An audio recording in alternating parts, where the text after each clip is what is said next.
Imagine if you never took out the trash from your kitchen for 40 years. Think about that. You keep cooking, you keep eating, but you never remove the waste. The wrappers, the scraps, the leftovers, they just pile up in the corner. Eventually, your house wouldn't just be messy, it would be completely unlivable. Now, I want you to realize something terrifying.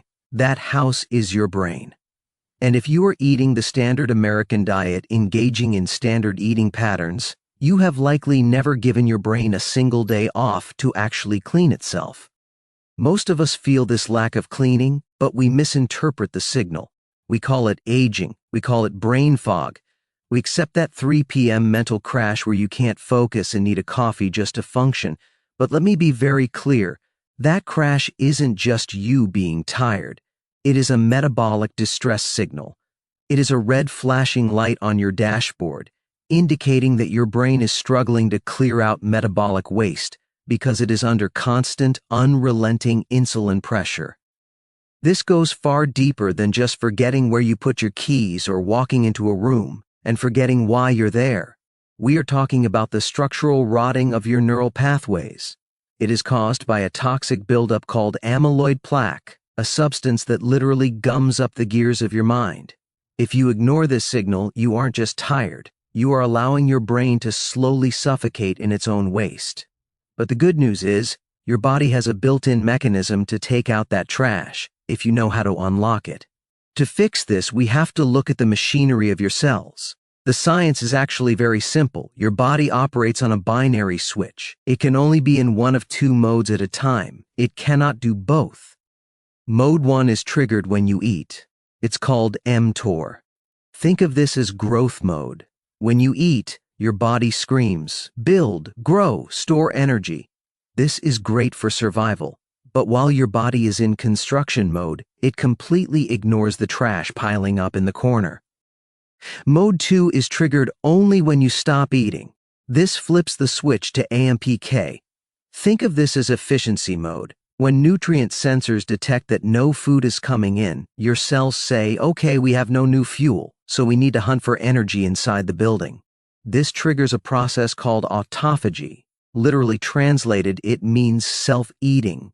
Your cells start hunting down broken proteins, old organelles, and dysfunctional waste, and they recycle them for fuel. Now, to understand why this matters for your focus, I want you to visualize your brain as a beautiful, golden, clockwork machine. Millions of tiny gears spinning in perfect unison. That is a healthy brain. But here is the villain. Over time, a metabolic byproduct called amyloid beta, a sticky, amber-colored resin, starts dripping onto those gears. This is the plaque I mentioned earlier. It's thick, it's sludgy. And as it drips onto your neural gears, they start to stick. They slow down, they jam. Eventually, they stop moving entirely. That feeling when you're searching for a word and just can't find it, that is a sticky gear. So, how do we clean it? You can't scrub it out with coffee. You need autophagy. When you flip that switch to fasting mode, your body sends in the cleanup crew. Visualize these as little yellow Pac-Man vesicles called autophagosomes. They enter the brain and they physically engulf that sticky resin. They eat the sludge, break it down, and spit it out as raw, clean energy. They leave those gears shiny and spinning freely again. But here is the catch, and this is the part most people miss. This is why modern grazing, eating 5 or 6 small meals a day, is absolutely destroying your brain health. It comes down to a specific worker in your body called the Insulin-Degrading Enzyme. This is the enzyme responsible for 2 jobs: washing away that sticky amyloid plaque in your brain and breaking down insulin in your blood. But here is the tragedy. It cannot do both at once, and it prefers insulin. So, if you are constantly grazing, constantly snacking, your insulin is always elevated. That enzyme is permanently distracted, working overtime to clear the insulin. It completely abandons its duty to clean your brain. It leaves the amyloid plaque to accumulate because the janitor is too busy dealing with the sugar you just ate. The only way to send that janitor back to the brain to scrub those gears is to stop the flow of insulin. You have to stop eating to start cleaning. So, how do we operationalize this? The guiding principle here is simple. Don't starve, fast. There is a massive difference. Starvation is uncontrolled suffering. Fasting is a controlled strategic pause. The goal is to shut down the kitchen, which is your digestion, so the cleaning crew, Autophagy, can finally enter the building. Here is the 72-hour blueprint of exactly what happens to your body when you hit that reset button.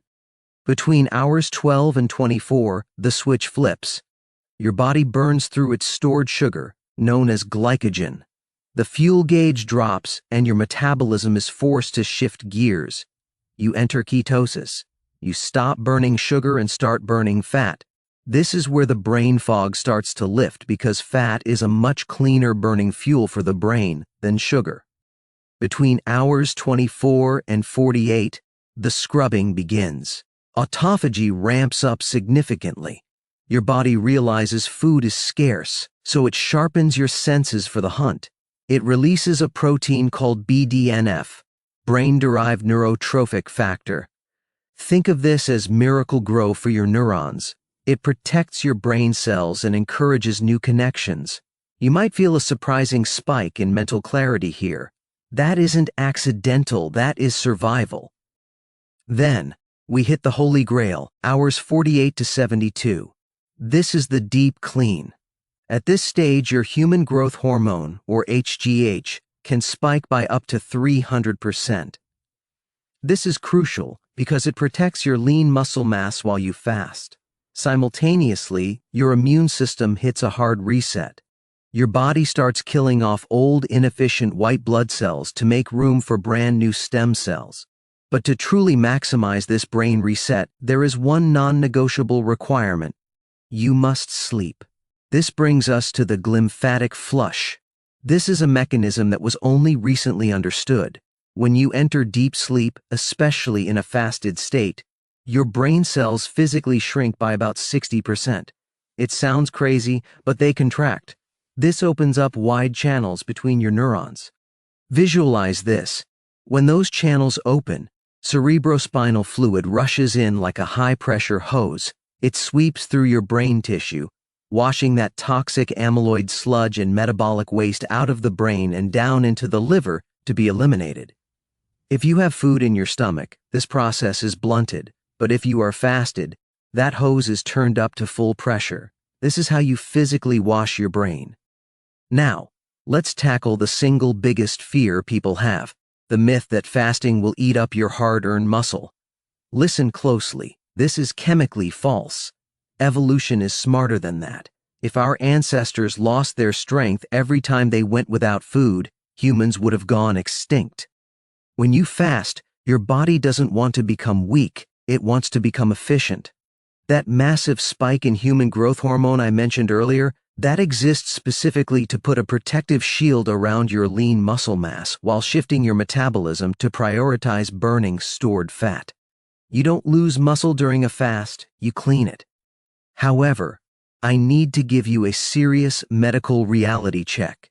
If you are currently taking medication for diabetes, like metformin or insulin, or medication for blood pressure, you cannot fast without your doctor's direct supervision. Fasting is a drug. It naturally lowers your blood sugar and drops your blood pressure.